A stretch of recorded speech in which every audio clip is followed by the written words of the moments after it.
From H.D. Fisher to his son Friedrich. February 27th, 1862. Dear son, yours of the 19th I have received and should have answered it immediately, but could not get time very well enough until today.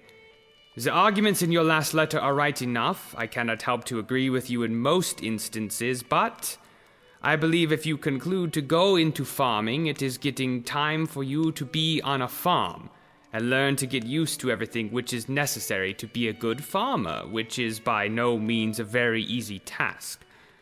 As far as I am personally concerned, I think it answer well for me if you stay at home and help to manage the farm. I perceive that I am a great deal more bothered since Henry has left us, and as I am getting older, my strength is diminishing. But cannot help it. I will try to get along the best way I can, expecting to hear from you again soon. I will close and remain your affectionate father, H.D. Fisher.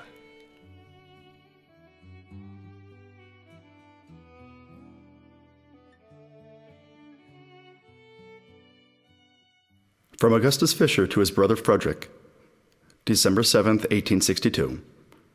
Dear brother, yours of the 4th November has been duly received yesterday. You saved my spirits, being below par. That was a good deal, so at first as unexperienced as I was.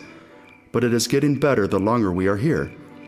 The boys begin to know their duty and do it, and our company has the reputation of being one of the best companies in the regiment, of which I feel proud, and which also makes the boys feel so proud.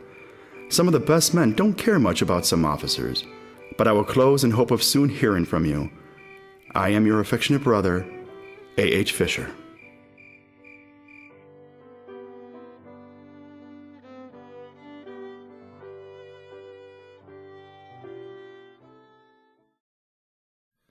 From Herman Fisher to his brother Frederick, March 28th, 1863. Dear brother, as I have a few moments to spare from my usual studies, I will improve them by writing to you. Mr. Grothman, Ferdinand Rankine, and myself went to Chicago to a war claim office to apply for a pension. We had the papers made out and sworn to, and I think they were sent to Washington. At the same time, we had our photographs taken. I had half a dozen small, but only 2 of them are left, having given the rest to friends. If you wish, I'll send one to you. But it is time to return to my lessons, so excuse me. Your brother, Herman.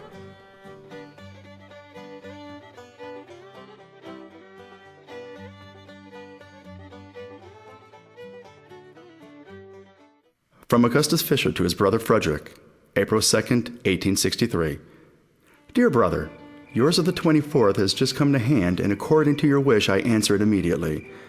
We have yet been in no danger whatsoever, and don't expect we will be, as long as we are here. For there is sufficient force here to repel the rebels in this part of the country. We have been here 2 months now, and nothing exciting has transpired while we have been here. There are 4 regiments, batteries of artillery, and small force of cavalry here. We have had splendid weather lately, and I know of no other news to write at the present, so I will close by giving you my best respects. Yours, A.H. Fisher.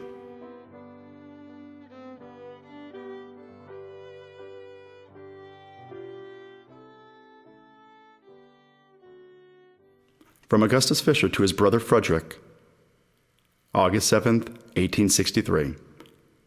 Dear brother, it is now over a month since I last heard from you, yet it seems by that the letters do not go through very safe. Therefore, I will write again a few lines to you. I believe I forgot to write you before of the nice and comfortable buildings we had built while here before. The cabins are made of cedar logs. The size of the cabins is 8 by 12 and about 8 feet high. When we arrived here again, all the colonel had to say was, "To your quarters march," when nearly every man in the regiment knew where to go. How long we shall stay here I cannot tell, but as one who has been in the army as long as you knows, nobody could tell for certain. But I know of no news that are worth noticing, so I will close, but not before giving you and all the rest of the Addison squad my best respects. Yours, A.H. Fisher.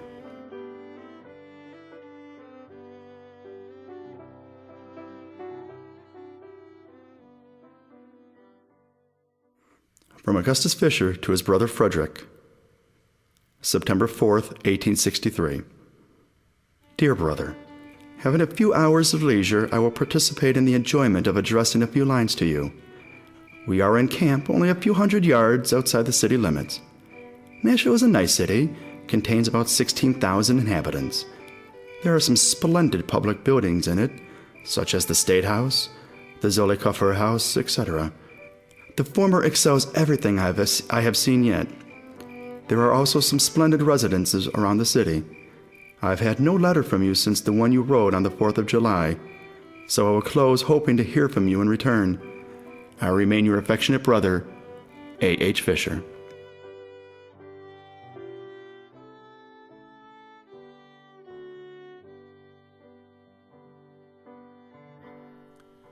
From Herman Fisher to his brother Frederick.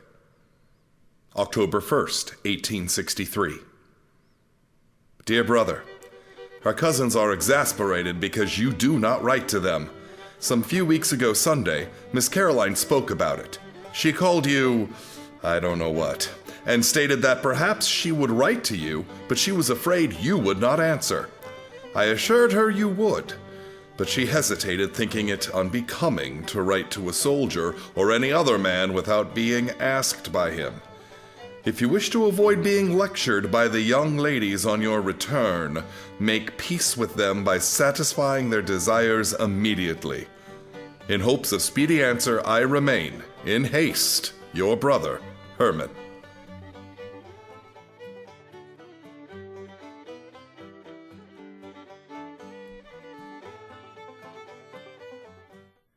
From Herman Fisher to his brother Frederick. October 31st, 1863. Dear brother, as I have mentioned, I returned from the fair last night. What I here saw I cannot all enumerate, but will state only the most interesting articles. In the supervisor's room in the courthouse, I saw a number of captured rebel flags, and also some dilapidated Union banners, among others, that of the Washburn or Lead Mine Regiment of Illinois. This is described as being the first one that floated over Vicksburg. In McVicker's Theater, there was an assortment all kinds of comic, historical, personal, and other oilcloth paintings.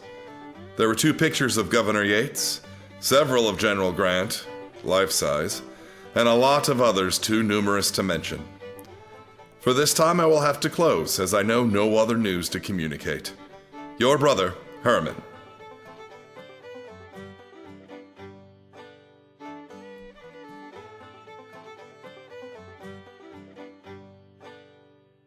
From Augustus Fisher to his brother Frederick.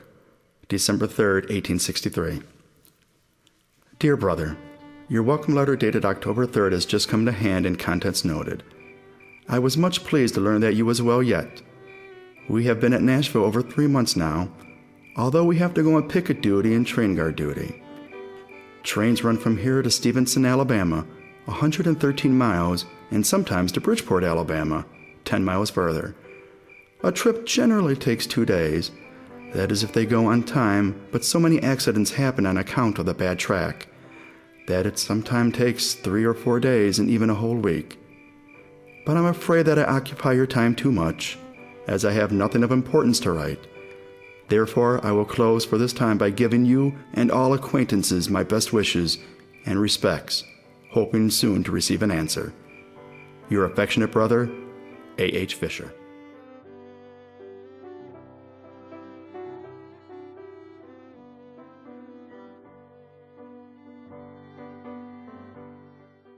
From Augustus Fisher to his brother Frederick.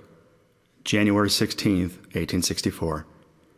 Dear brother, it is so long since I have heard from you that I hardly know where you are at the present, if you are sick or well. I have written to you since I've received your last letter, but I'm afraid my letters have not reached you, or yours me. Brother Henry was here on a short visit from Christmas to New Year.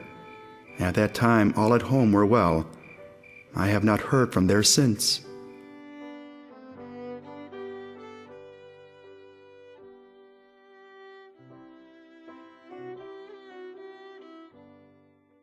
From Lieutenant N.G. Gill to Colonel Bailey.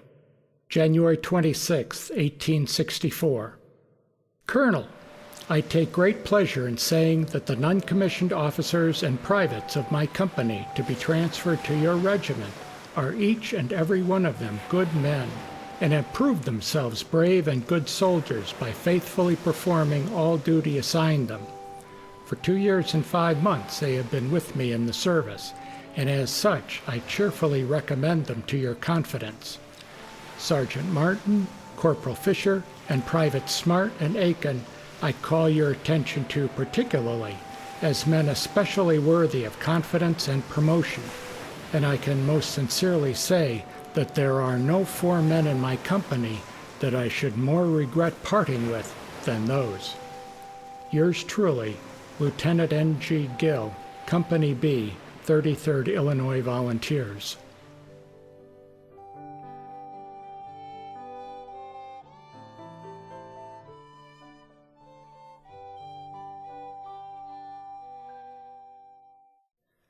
From Henry Fisher to his brother Frederick, January 31st, 1864.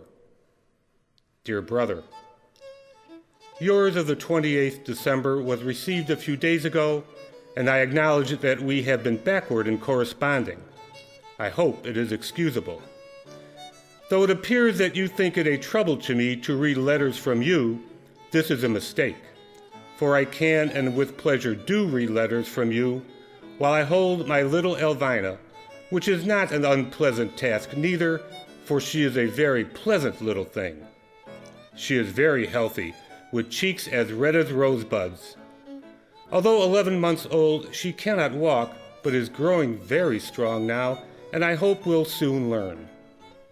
Next summer, I think we will have her likeness taken, and if you do not come home, we will send it. Dear brother, I would write more, but have no writing paper in the house, so you must excuse your brother, H.F.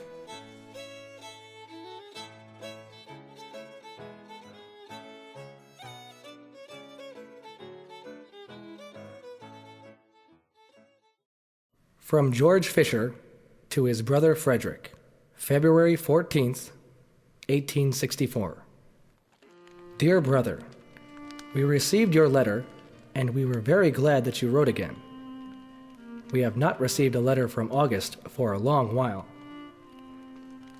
We have had nice skating ice, and we have been running skates like thunder. But it is getting warmer here, and the ice is melting again. As I do not know any more to write, I will close by giving you my best respect. Yours truly, Brother George.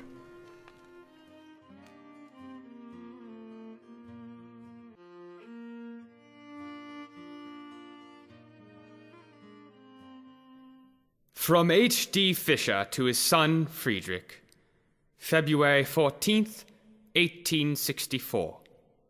Dear Fritz, I received your letter from January 4th and am very happy that you are relatively healthy, which I can also say about myself, from mother, your brothers, your sister, and all our relatives and friends.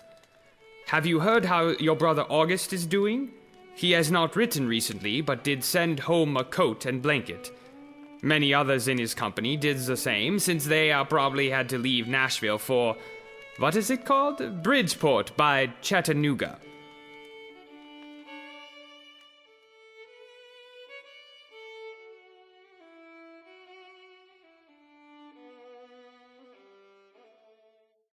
From Augustus Fisher to his brother Frederick, February 15th, 1864.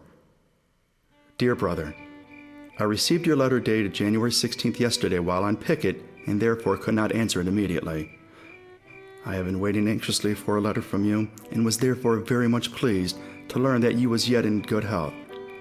I was also glad to learn that you did not have very hard times, because after have been in the service nearly 2.5 years, and such hard service too as you have had, I think it must be quite a pleasure to live in houses.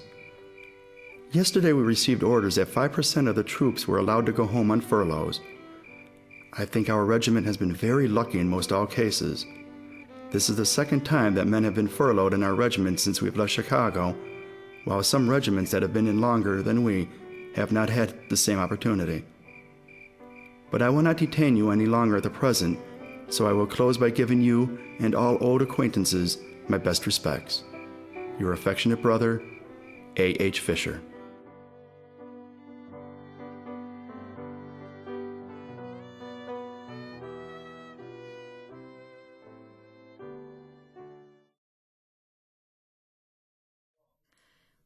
From Eliza and William Fisher to their brother Frederick, 1864. Dear brother, we received your letter dated January 4th, and we were so glad that you are well yet. I wish you was here, and then we could talk with you, and you would have a better time here than you have down there, and then you could sleep in a warm bed again. Here is but a little snow now, but here is so much ice that we can skate on all sloughs. But I think it is not so cold here, and I believe that the ice here will melt soon, too. I don't know what else to write, so now I will close and give my best respects to you. Your sister and brother, Eliza and William.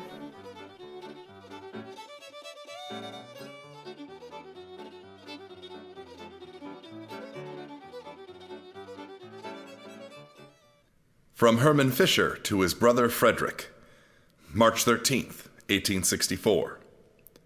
Dear brother, I admit that I was somewhat astonished when I learned from your letter to Father that you did not re-enlist. But I was agreeably astonished when I read your letter, for when Father told me of it, I rather thought that you was really sacrificing your desire of re-enlisting.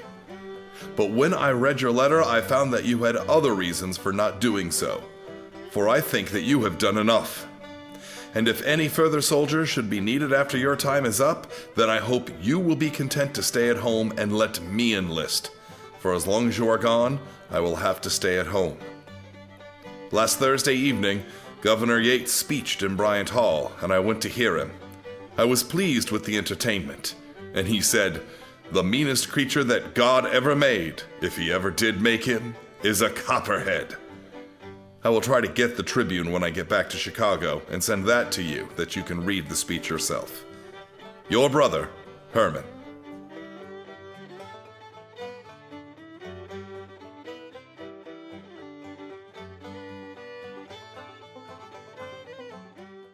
From H.D. Fisher to his son Friedrich, March 29th, 1864.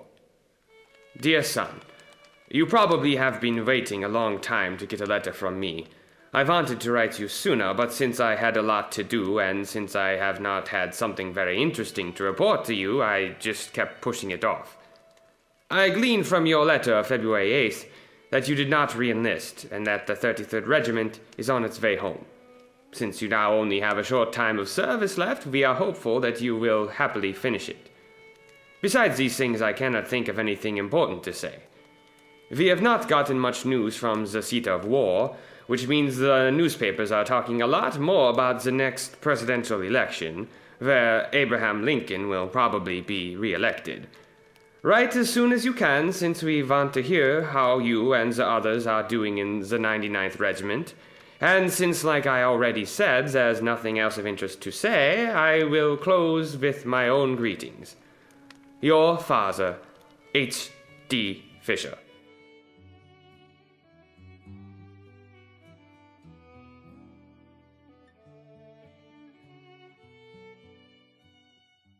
From Augustus Fisher to his brother Frederick, April 3rd, 1864.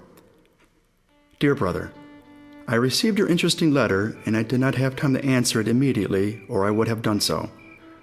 I had the impression while at Nashville that we would have more leisure further to the front. We left Nashville on the 24th day of February. We had very easy marches and arrived here on the 10th of March. We are encamped, that is, our regiment, close to Lookout Mountain, where it is said Hooker fought above the clouds. I have been on top of it once. It is the highest point I have ever been on. It is now just 1 year since we fought the first Battle of Vicksburg campaign. Far different all our country affairs are now from what they were. So much brighter, though one is apt to forget the dangers that threatened the country then. It wasn't our country alone that was in danger but ourselves. Now, I don't mean in danger of getting all killed or not, but our minds and character. That is, we could have changed entirely from ourselves. to indifferent, wretched, despondent.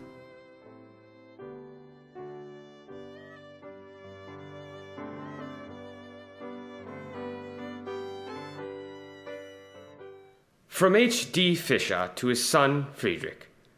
April 10th, 1864. Dear son, your letter of the 10th last month I have received a few days ago, and perceived with pleasure that at the time you wrote it, you seemed to be in good health and spirits. About that letter of mine which you mention and have so much to say, I don't remember much. It seems that the principal reason I gave for not wishing you to re-enlist was that I wanted your service at home. Still, I admire your patriotic feeling and your anxiety to preserve our government, but I do not see that it betrays any lack of patriotism in me in not encouraging you to re-enlist in your old regiment, but rather serve out your full term, and then come home and be at liberty at least for a while, and try to make preparations for your future occupation. All I want is to care for yourself and to come to some point about what occupation you will follow in the future. Although I have made calculations that most of you should follow farming, because I do not like anything better myself, and have a considerable pride in it, but I will not insist upon you to choose farming for your occupation if you do not like it. But I have dwelt long enough on this, if luck will have it, that you come home safe and find us all alive. We can consider on that at leisure. Hoping that you will be able to answer this before long, I will close and remain your father, H.D. Fisher.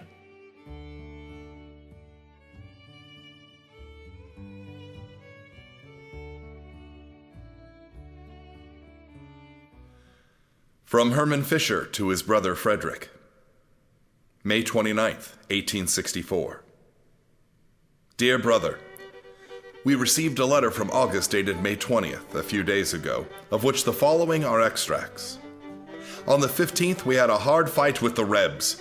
Our brigade was in skirmish, that is, several companies of the different regiments on the 13th and on the 15th. Our troops made a charge in which our whole brigade was engaged. The enemy were well fortified on top of a high hill where they had 4 pieces of artillery, but our troops drove them out of their place. It grieves me to think of the dead and wounded. Our brigade lost in dead, wounded, and missing, I think 350. The loss of our regiment was not as heavy as that of the others.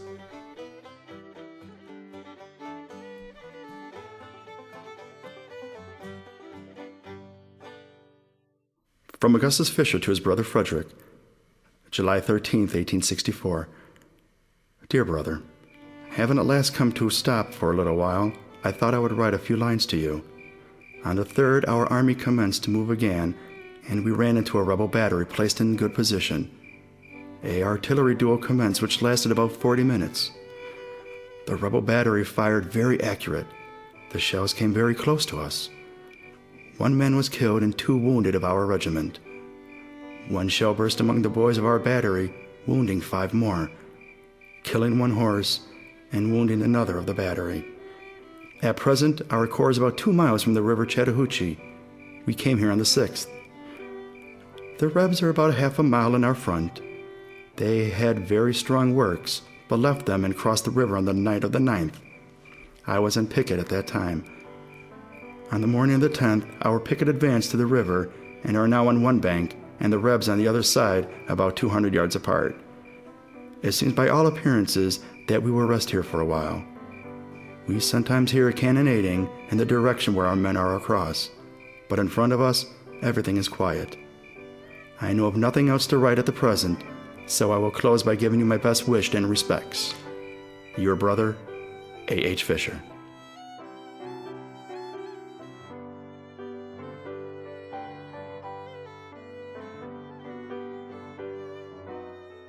From Herman Fisher to his brother Frederick. July 31st, 1864. Dear brother Fred, yesterday morning we had the pleasure of receiving 2 letters, one from August to father, and yours to me, dated July 11th, 1864. As you wish to know how August is, I will copy such portions of his letter as are requisite to give you an idea of his situation. On the 20th, that was yesterday, we had a very important time. At about 4 p.m., the Rebs advanced to the top of the hill.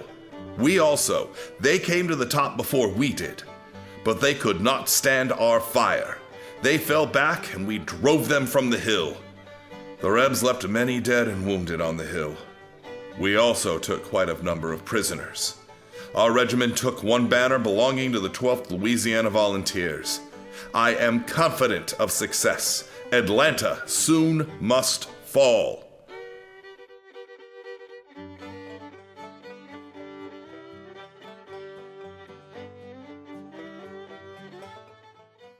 From Augustus Fisher to his brother Frederick, August 7th, 1864. Dear brother, since I wrote to you last, we have had quite a fuss with the rebels. I think it is useless, though, for me to write anything of the general engagements here because you can get them in the news in the papers, better as I can write them.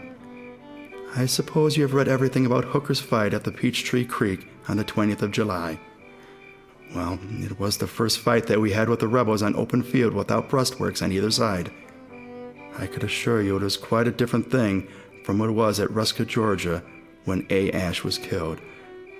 Here we met them face to face on top of a clear ridge.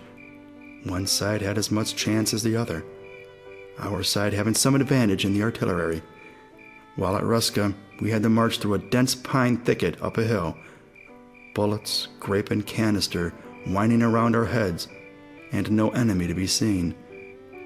There it was where poor Ash fell, shot through the head. A better soldier could hardly be found.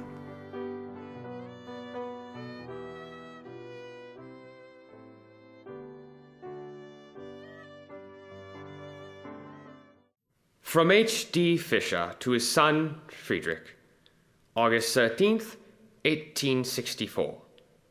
Dear son, your letter of the 18th last month has been received a few days ago. I am glad that according to its contents you seem to be well, although you are almost bothered to death by mosquitoes and reptiles. But all we can do is to pity you, hoping, however, as you have stood plagues and evils so long, you will be able to stand them the short time you have to serve yet.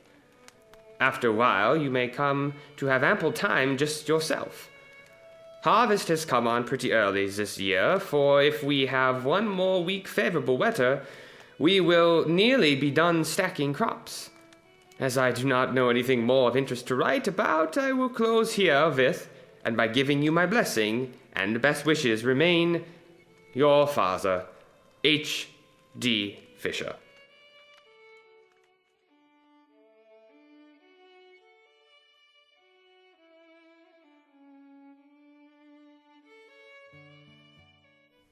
From Augustus Fisher to his brother Frederick, 1864. I received a letter from Father on the 26th July, dated July 16th. They were all well at that time. Father wrote that he had not heard from you in a long while.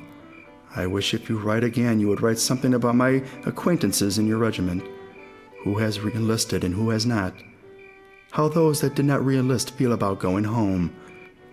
I think if I were in their place, I should feel thankful for not having re-enlisted.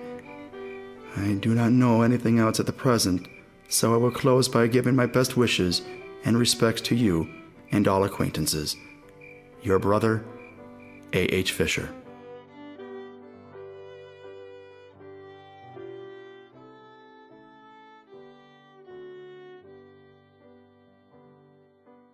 From Herman Fisher to his brother Frederick, August 25th, 1864.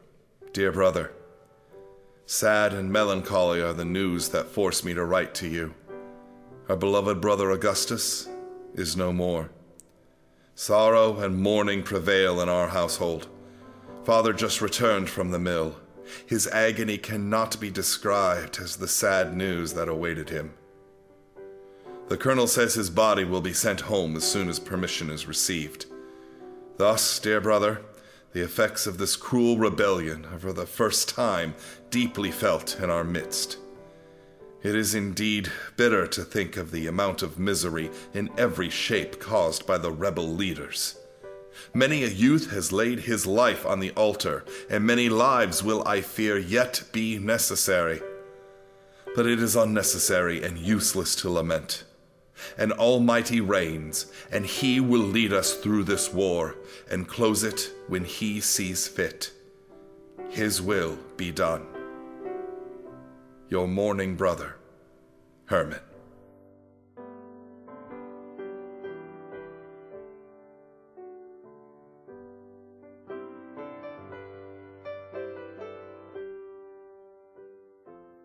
From H.D. Fisher to his son Friedrich. January 29th, 1865. Dear son, we got your letter from Bloomington. As soon as we got it, I began a letter to you, but was interrupted and have not until now had time to finish it. I have nothing against your continuing your studies, but since you would have to go into debt, which would mean becoming a soldier again, we do not agree in the least. What would be the point of that? It is also high time you finally decide what you will do for a living. You already know I want you to stay with us to take some of the weight off my shoulders, since I am growing tired of having to run in every direction at once. If you do not want to become a farmer, I will not insist upon it. The only thing is that I would like you to decide soon what you will do for a living. I would also like to know what you decide so I can act accordingly. Write as soon as you are able. Mother sends her heartfelt greetings. Herman will perhaps come home next Sunday, and there's always enough for him to do. I wish you the best and remain your father, H.D. Fisher.